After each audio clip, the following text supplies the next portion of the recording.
Hi friends, সবাইকে আমার profile থেকে সুস্বাগতম।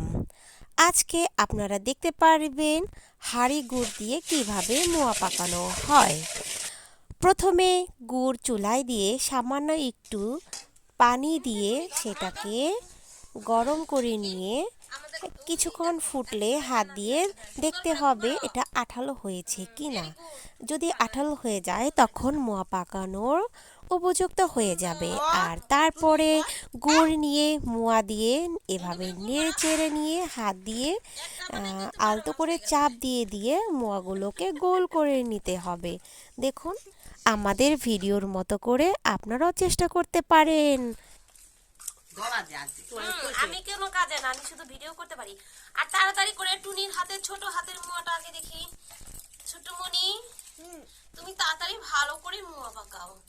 পাকাচ্ছি। হাই ফ্রেন্ডস, এভাবেই শেষ হয়ে এলো আমাদের মোয়া পাকানো। সবাই ভালো থাকবেন, আবার দেখা হবে।